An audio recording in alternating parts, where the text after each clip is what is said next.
Hi, everybody. Thank you very much for joining us. We're joined by Daniel Moore, Managing Director of Resources and Energy. And just before we turn it over to Daniel, I just want to say what we're looking for. We know, obviously, the market is a lot harder right now. So what we want are those companies that have that mega upside potential, because we need that risk-reward ratio to be favorable to us. And that's why I'm really interested today to hear from Daniel and to hear about the company, because we feel that RES does have that huge upside, what I call company maker type of prospectivity, not only in gold, but also, and I'm sure Daniel's going to touch on it, is the potentially in the PG&E space as well. So with that, Daniel, maybe I'll turn it over to you, but, and can you just tell us, everyone, a little bit about yourself, because people are obviously backing you as much as the projects. Yes. All right. My name's Daniel Moore. I've spent the best part of a decade looking at this project, probably a bit longer now. It sat in another company on the ASX before me.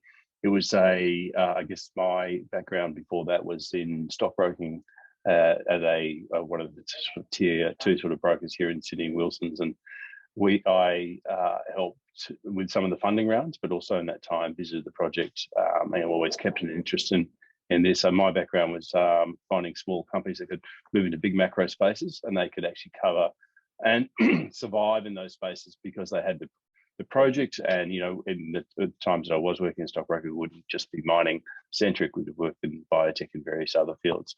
Mining's one that's been particularly dear to me. I'm from the Northern Territory. I get the primary resources.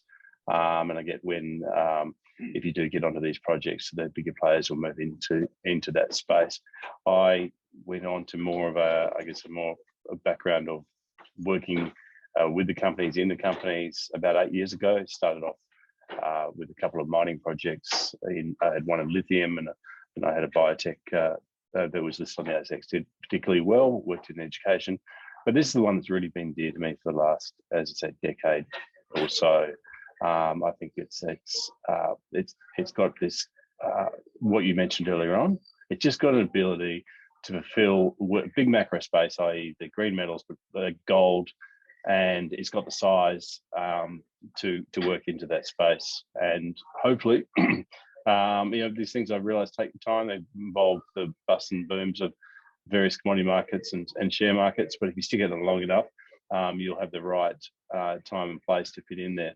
And I think we've uncovered a couple of new things along the lines, but as opposed to what the previous owners had. So that's my background. I think covers why I'm here and still promoting something that I've sort of been sitting on for 10 years. Exactly.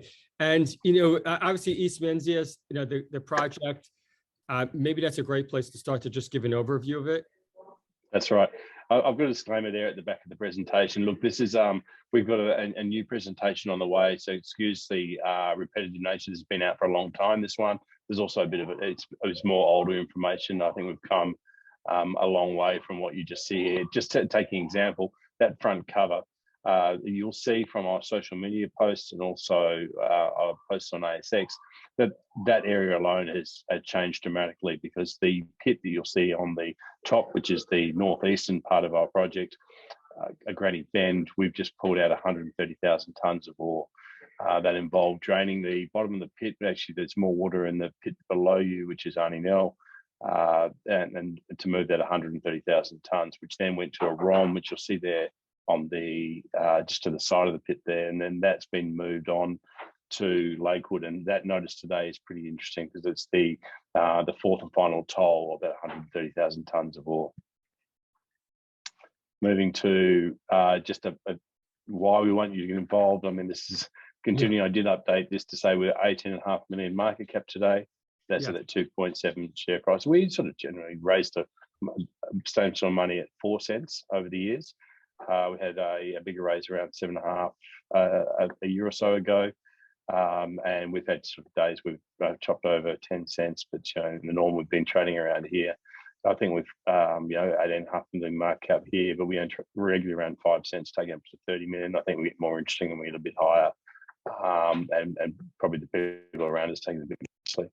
We've got two projects, one in WA, which I'll go into in really probably in the most detail, being Menzies, but we do have a Queensland project which gets overlooked. It's got a resource of silver and gold at 100,000 odd ounces of gold and 800,000 ounces of silver. I'll just keep that sort of gently in the background. I think we need to go over that too much. But that project, like the two of these projects, which I promote heavily, is that they're on bitumen roads, very close to infrastructure, people, human resources, easy to get to. They're in well-known mining districts. And in the case of the Mount McKenzie, we're just developing in the background that into a production place. So whether we do it or somebody else comes along and takes it off us, we don't know yet where that is heading, but at the same time, we just keep on in the background, getting that to the point that it's a mining lease. And I'll show you a picture in the back. You'll see that that's just requires moving Mount McKenzie for a mill. Thanks. Moving along. So the geographic location to see that the Mount McKenzie is 130 kilometres from Rockhampton. East Menzies is 130 kilometres from Kalgoorlie. And that sort of reiterating what I just said there about these projects sit in good mining jurisdictions and very easy to get to and access and bring in infrastructure. The Goldfield, this is the East Menzies Goldfield from afar. You'll see that there where it sits on the greenstone belts right up the top. And then it shows that it sits on the Goldfields Highway, which comes out of Kalgoorlie, 130 kilometres there. It's littered with gold mines, gold explorers, and also green metal explorers along there. And you'll see on the next page here, you'll see that where it sits is quite important, and the reason why having all these tenements brought together, which you can see here on the left, is 100 square kilometres of contiguous mining exploration projects, continuing of all these leases. It's important that the people who've had it before us had the unenviable task of bringing all these tenements together. This was set up, this region up here is to get people out of Kalgoorlie and into the north and exploring north. So for 100 years, there's been exploration and production of gold up here. And it was a very big task to bring all of these tenements together to create one big leasehold of 100 square kilometres, and from north to south, it's about 20 kilometres. Daniel, is also Yes. one of the attractions to you is just the sheer size of it. As you said, 130 kilometers. That's enormous. Surely within that whole, it could take you years and years to explore the whole region. But was that one of the big attractions in your mind that you said you've had it for 10 years? Huge attraction, and also in previous lives worked in projects which are in Peru and in Argentina, and very difficult to get to go to places where local knowledge is hard. What really attracts me to here. This is a very simple project to work through. It's where, like as you see, I was only out in Kalgoorlie 2 weeks ago visiting the project.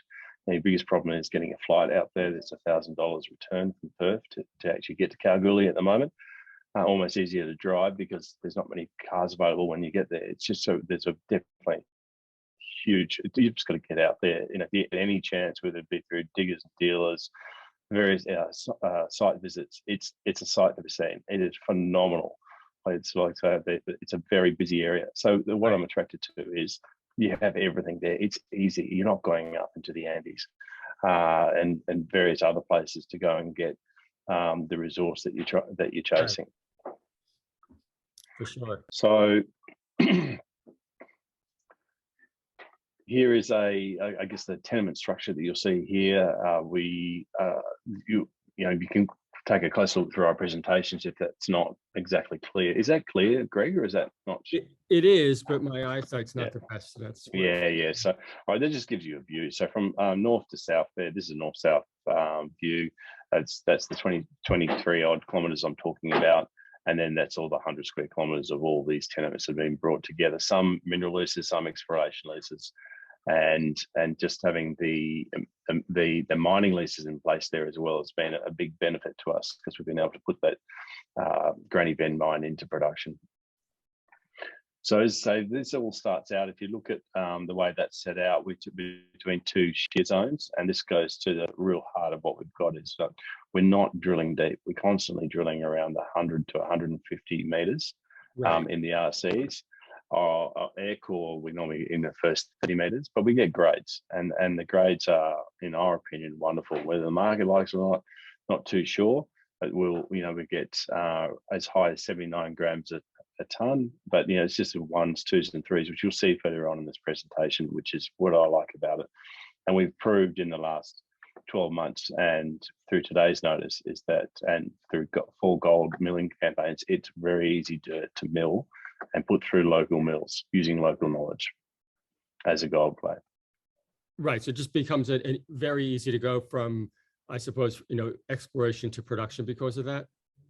That's right, and that horrifies a lot of people when you talk about production. The name of the junior explorer game is Explore. Never mind it. Let somebody else do that. I guess we broke the rules, and I think you'll see. I haven't put any numbers on the net revenue to us, but we did that through a third party, BMGS. I mean, it's not the most efficient way but it is to mine gold. If this was a longer term play, but it has worked, and as our mining operators would have pulled up stumps after the first and second toll if it wasn't working. So we ran those toll campaigns through mills that are up to 130 kilometres away. So the Lakewood mill, which is south towards, it actually sits around the super pit. We've been able to truck all the way down there, run it through a mill, and produce good high grade doré, which has gone to the Perth Mint. Right. So here, that's your question at the end. What's that? Sorry. No, I said there's a question that came in the chat box, and I said we'll get to it later on. I just don't want them to know that we haven't forgotten about them.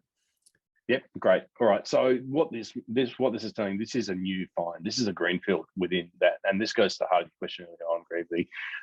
We're still finding new fields of new prospects here, and these tenement package. Yes, it's 100 square kilometres. It's going to take us years and years and years to do it all out. Gigantic Granite is an interesting part. It's there on the eastern flank of the project.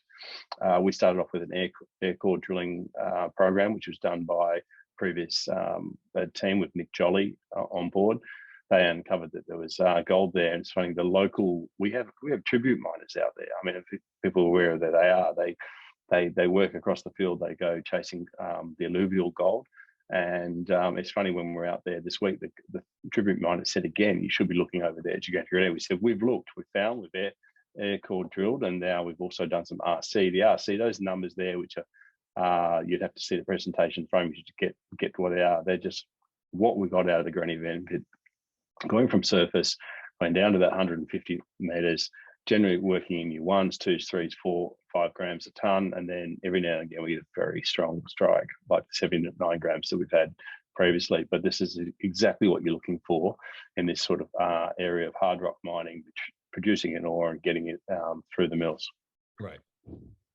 So from we there, January is important, but it's going to go by name and by nature. I think this is where and for the explorers out there, this is where we'll find our if we're going to find a multi-million ounce resource of gold, this is where it will be.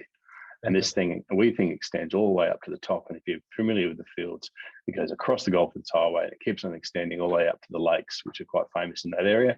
And around the lakes there's old diggings and various other things. But that's where we've got the famous Cock Robin 98 grams a ton.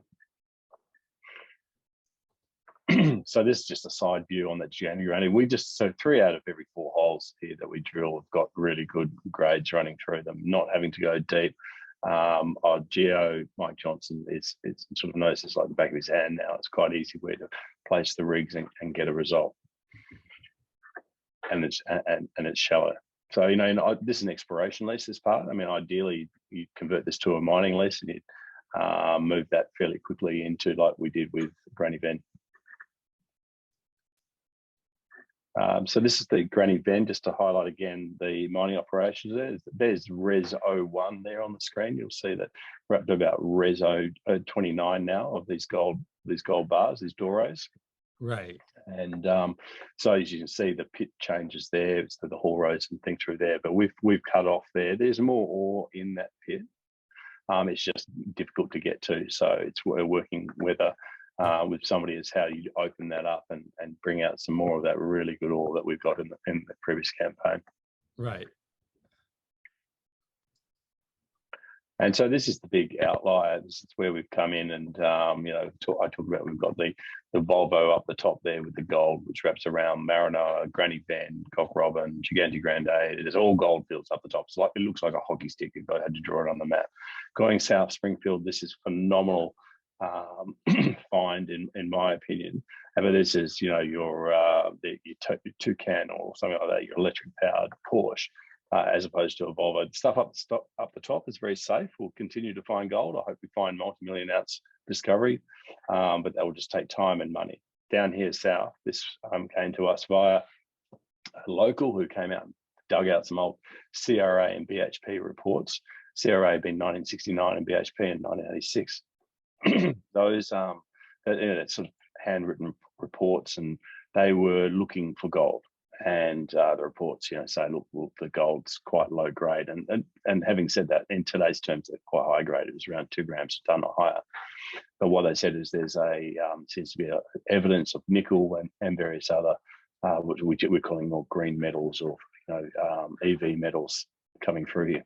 So we had a further look, and then we realised that it's been looked over before by Proto and a bunch of other groups.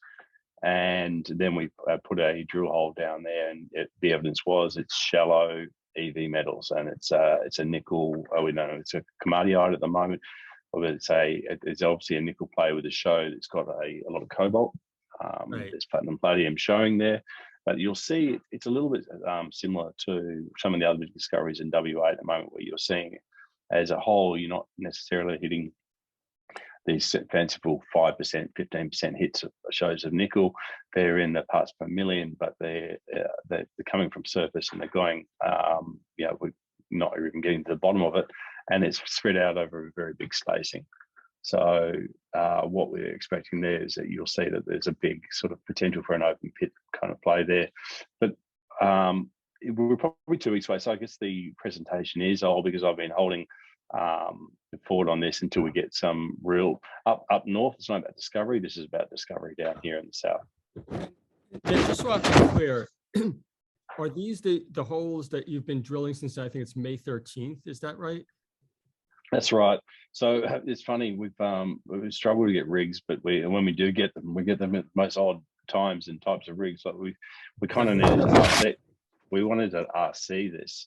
Right. But we can only get hold of us. We've only been able to get, we wanted to do a core on this, a diamond core, but Right. we've only been able to get RC rigs, but we just happened to only be able to get a diamond rig for this campaign. So we've showed to the ASX some of that core that's hitting at about 115 meters. It looks pretty interesting. And we've got that up off at the labs at the moment. And it's interesting to get a visual. So unlike what you're seeing normally in the RC stuff that we're doing. So yeah, and now it's just and it's like the continual problem. I'm not going to whinge about it because it just is what it is. And so I'm, as you can tell, I'm pretty patient. The time between drilling and getting through the labs, the waiting times are phenomenal. But we're coming to the end of that now. Right. And in your mind, are these upcoming results potential company makers, or is it more just discovery of like what's really, to give you more further learnings at this point? Yeah, look, well, this is a game changer, really. I mean, if we in fact have found a nickel with everything else thrown in there, sulfide, we're sure it's sulfide, so it's not a lateritic, and also we know it's not. The grades come in shallow. We know that in the south there's fantastic drill results, whereas they're hitting those between 300 and 700 meters deep. We're getting what we think is commercial grade dirt. Like, if you look at the summer parts, if you're able to mill it, in an ideal world, the returns on it would be absolutely phenomenal. And they come in from surface and they go down to 100, 150 meters, but we haven't even explored that. And the thing to do now is to go 300 meters deep. Yes, game changer, definitely. But and we put the market sort of when we put these results out, they sort of still, I think everyone's still curious. They're still not, it was still in that unbelievable phase. And it's fascinating, right? Because up north there in the gold, we're underwritten by what is quite interesting gold play. Market's not really interested in gold at the moment. Fine. So we went and produced some gold. Market's not really interested. Down south, look, we've got a big, pretty good whiff here that there's a nickel sulfide happening, and it's still just waiting. I'm not sure about, we're in that discovery phase now. It's just like getting people to, it's showing some results and getting people to believe on the size and scale that it could be. Yeah, I would say, to give you feedback and everyone, I would say that there definitely is a feeling with the company that it's not necessarily, they don't view it as a PG&E play. So that's, hence the reason we're having these discussions. That's right. And this is great timing, right? I mean, we're trading at 2.5 cents, 18 million market cap, got a bit of cash flow coming in off the gold, and we're not a one-hit wonder. We've got a, we've proved, if you go back through our news flow that we've given the ASX, it's some of those announcements are, in my opinion, phenomenal. And the market takes one way, you've got to hit, it's not a perfect science, mining. I think we've got, you've got to put in the hard yards here, prove this up, but also you've got to be in a market which suits that commodity that you're involved with. So, Correct. It's interesting that these metals, all the attention that I think all the news flow of them has been taken out really from the lithium players, which have had phenomenal runs for good reason as well. But I think there'll be a place where we just chug along what we're doing here, and then somebody will work it out. But I do think it's important to see what these results are on the next. And we won't stop, right? If the results are fair or whatever it is, what it needs to be done properly is we're doing an EM loop study. So in the past, down here, the whole, we managed to get worth $500,000 worth of data from the previous owners who had run a helitem study, which didn't show very much.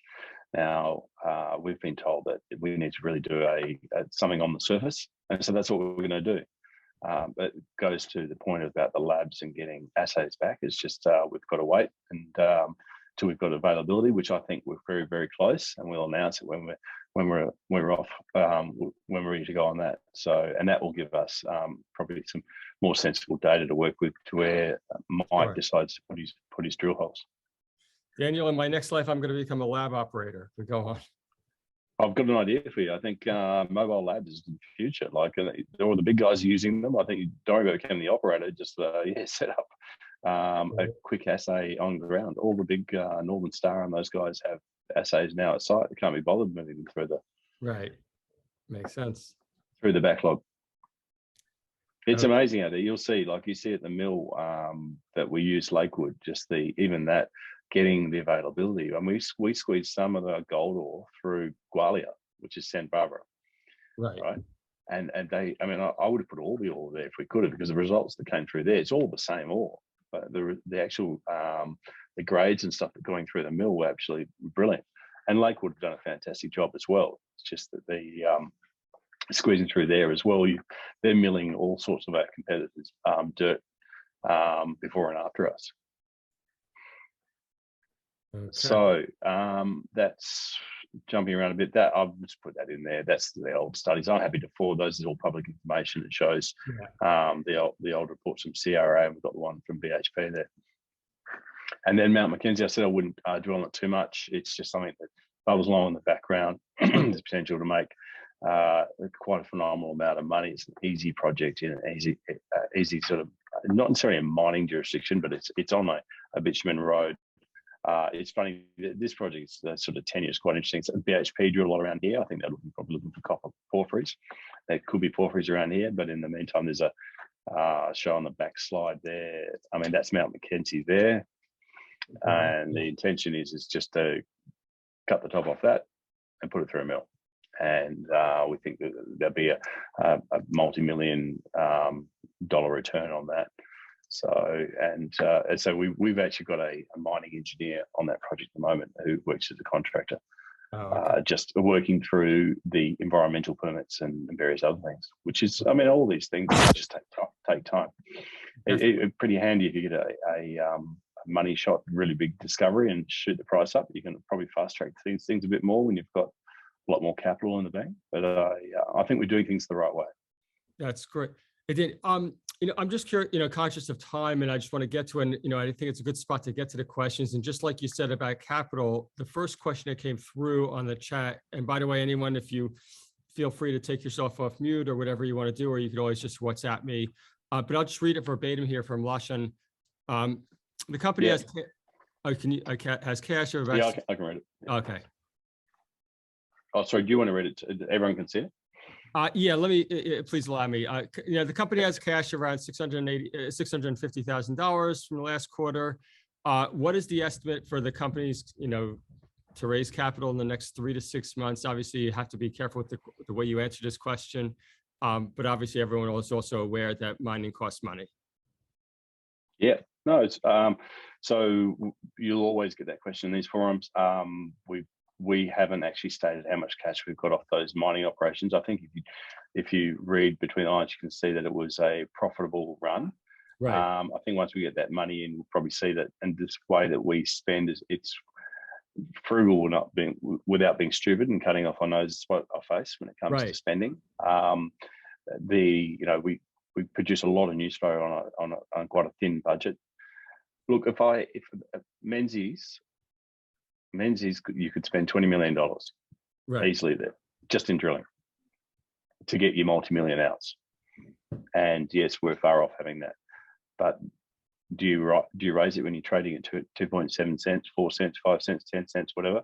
We've got enough money. We will keep on delivering news flow and relevant and exciting news flow with the money we've got for the year ahead, and we'll have enough money. We are actually right now working on budgets. I think you'll see in our newer and greater presentation, you'll see more around like Gantt charts and see so you can get a better idea on the news flow expected. And then you can draw the line, draw the dots between the dots, a line about how much that's going to cost. Got it. Okay. Someone's asking me a question. They wanted to understand, so the results, you will have results out for nickel drilling in the next 3 months? Oh, no, I think I'm hoping 2 to 3 weeks, 4 weeks. I mean, if you look at, there's a bit of an 8-week lead time between drilling and getting them. I can't remember the exact date we put the announcement out, but I think we're getting close. And we are pushing to have our stuff sort of fast tracked as much as you can, without playing by the rules. Got it. Yeah. So no, we're imminent. I would have thought on getting something to the market. Gotcha. And another question is, Daniel, there have been some other deep drilling for nickel plays in WA. How do you compare to them? I think they're probably talking about Australia as an example. Yeah, I think Australia's probably a very good one too, because they're only at 50 kilometers south of us. Okay. And so they've got some phenomenally high grades. But it is the deeper. But I don't think that's what this project is. I think you'll find, because where we sit between these two shear zones, the stuff has been pushed up quite high, and the grades we already showed the market, which I don't think anyone really paid much attention to. Showed that if you had a mill in the area and a mining lease in place, and you can start digging it up, you'd probably have very profitable dirt anyway, without having to hit the 5 to 15% nickel. Which, look, that's all well and told, but I think also now that you've got these other metals in there, which we're seeing is just as profitable. It'll be interesting. I think it's really coming out to see where you've got your nickel sulfide, and then how well you can work it in with whether you're a PGE or whether you got more on the cobalt. And there shows up everything in there. There's nickel in there. Right. There's actually there's gold shows in these nickel results, but clearly a sulfide. Yeah, and for those of you, I think that you're the McKenzie, your assets at Menzies is very is just different than Carboyd's asset. It's just a different animal, if you will. I think it's all the part of the same system. It's just where you're sitting on. Okay. To use a golfing term, is what part of the fairway you're on, or if you're even on the fairway, whether you're playing out of the rough. I suspect we're on the fairway near the 18th hole. Now, we're just where we're sitting, and it's just going to take a little bit more work and a bit of interpretation of the right team. We were allowed to name him in our last announcement. We used Ben Gregoric, who's had great success in the field in nickel, and we're working with him so we can develop the story. I think it's really important to be able to then develop a story of why this is a big, shallow, interesting resource, which is underpinned by gold up in the north, and then this the nickel sulfide field in the south. Right, got it. Another question I'm just getting, someone's just funny, just give it to me, is for Mount McKenzie, would you look to sell the project? Again, answered as you will. Yeah, look, the Mount McKenzie is an interesting one. You know, do a lot of companies like Evolution and stuff like if they're in the gold can work, you know, multi states and jurisdictions and all that sort of stuff. I think we're in a moment where we haven't made any decisions on anything. Like at the moment, I'd like to just take the $96 million odd worth of gold out of it, or 63 as we're saying in the scoping study there, or work out whether we can do a concentrate out of it. Yeah. And it's like, you know, not do it and shoot from the hip, but you know, in this market, it's interesting where that project is. It's in and around where Evolution used to have all of its gold projects over. I think Krakatoa is around that space around there now. So we as a board haven't, and we discussed it. We discussed what the thing, but at the meantime, it doesn't cost us very much money just to push it along. No, and I could tell you this, as investors, if you can realize 96 million bucks against your $20 million market cap, we'd be very happy. Not a question of that. Hey, Daniel, unfortunately, we're running out of time here. Do you have any closing remarks for everybody? You know, if there's one or two points that you really want people to understand, what would they be?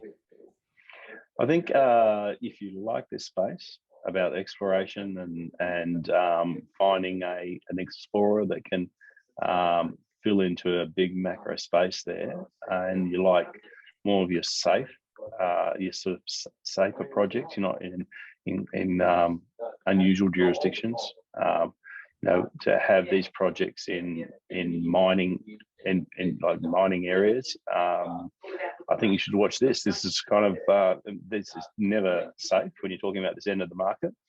But you know, if you then again, if you're looking for something which has still got a reasonably small market cap, this is where we're at, and we've got a good team, and we're very good at assembling team. We'll bring in more players into this, into what we're doing as we firm it up. And I think we've got the best 6 months ahead of us. I think it's going to be very, very interesting. Having said that, we also need the market to be at the right spot as well. Got it. To be aligned with what we're finding. Absolutely. Okay, everybody, thank you so much for joining us. Daniel, a big thank you to you. Again, you know, we're looking for those multi-baggers in this market, and that's what we think is on offer with you. So really appreciate your time. Thank you very much, Greg. Appreciate it. Bye, Thank you, everyone, for tuning in. Bye. Thanks for watching another episode of 18 Minutes with 180 Markets. And don't forget, if you want access to thousands of capital raises, sign up at 180markets.com.au and you'll get access to our very next capital raise. Thanks for watching.